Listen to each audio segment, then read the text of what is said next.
El próximo caso del que voy a hablar es delicado y emocionalmente complejo porque trata sobre la esquizofrenia infantil.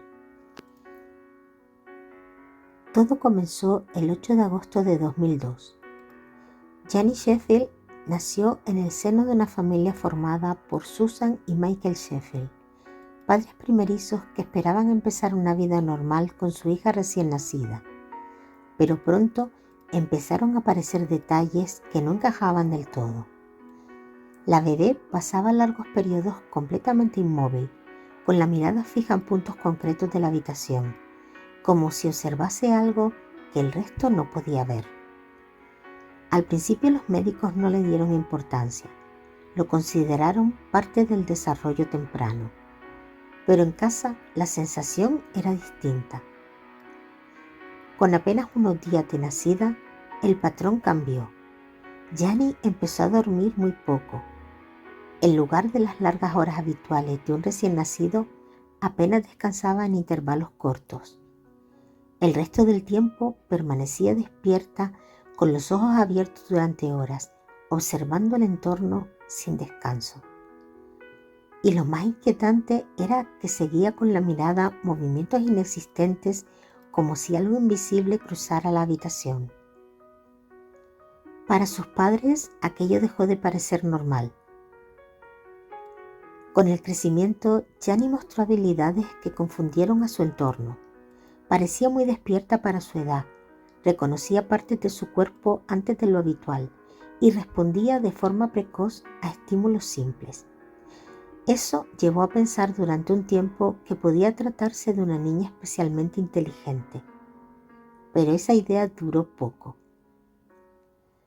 A los 3 años, Janie empezó a hablar de algo que cambió completamente a la dinámica familiar. Decía tener amigos invisibles, algo relativamente común en la infancia, pero uno de ellos destacaba: 400, el gato malo. No era un juego inocente. Janie hablaba de él como una presencia real, constante, que la molestaba, la observaba y, según ella, la perturbaba. Para ella no era imaginación. Para sus padres cada vez era más difícil seguir creyéndolo así. Con el tiempo, Janie empezó a desconectarse del entorno.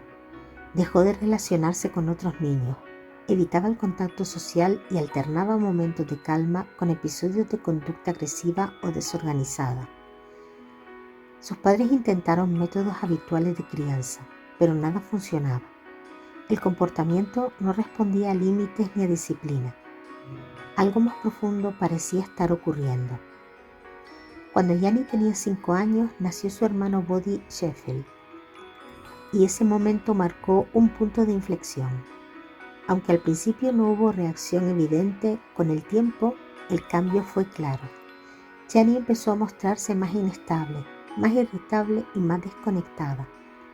Su comportamiento se volvió más intenso, más difícil de controlar, como si la llegada de su hermano hubiera acelerado algo que ya estaba presente. Ante el empeoramiento del caso, los padres buscaron ayuda especializada. Janie fue evaluada por la doctora Linda Good, especialista en psiquiatría infantil.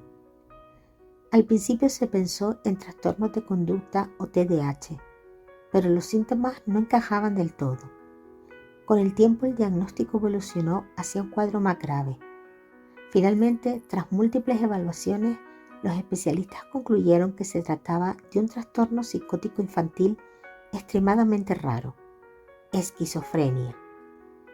El diagnóstico explicaba parte del comportamiento, pero no lo hacía más fácil de manejar. Janie comenzó tratamiento con medicación antipsicótica potente. En algunos momentos hubo mejoría, pero los síntomas no desaparecían por completo. La convivencia en casa se volvió cada vez más complicada, especialmente tras el nacimiento de Buddy. Para intentar mantener cierta estabilidad, la familia llegó incluso a vivir separada en 2 apartamentos dentro del mismo edificio. Pero la tensión emocional terminó rompiendo el matrimonio de Susan y Michael. La situación familiar se volvió mediática. El conflicto entre los padres escaló hasta aparecer en televisión, incluso en programas como Dr. Phil, donde expusieron acusaciones cruzadas. Michael acusaba a Susan de sobreexponer a los niños y de interpretar mal la enfermedad. Susan defendía que solo buscaba ayuda y visibilidad. El caso dejó de ser únicamente médico, se convirtió también en un conflicto público. Mientras tanto, Body también empezó a mostrar señales preocupantes. Durante sus primeros años parecía un niño completamente normal, pero con el tiempo aparecieron conductas difíciles de interpretar, desconexiones, aislamiento, respuestas extrañas a estímulos y cambios emocionalmente bruscos. Los especialistas no lograban una conclusión clara. Algunos hablaban de rasgos del espectro autista, otros no descartaban problemas más complejos. En menos de un año, Body había sido ingresado varias veces para observación psiquiátrica infantil. La situación llegó a un punto crítico. Las autoridades intervinieron y retiraron la custodia de ambos niños. Gianni y Body fueron ingresados en centros especializados de salud mental infantil, donde comenzaron largos periodos de tratamiento y evaluación. La familia quedó completamente separada. Con el paso del tiempo, la evolución de los hermanos fue diferente. Gianni logró cierta estabilidad gracias a la medicación y la supervisión médica. Aprendió a convivir con su condición, aunque su percepción del mundo seguía siendo particular. Body, en cambio, tuvo una evolución más compleja.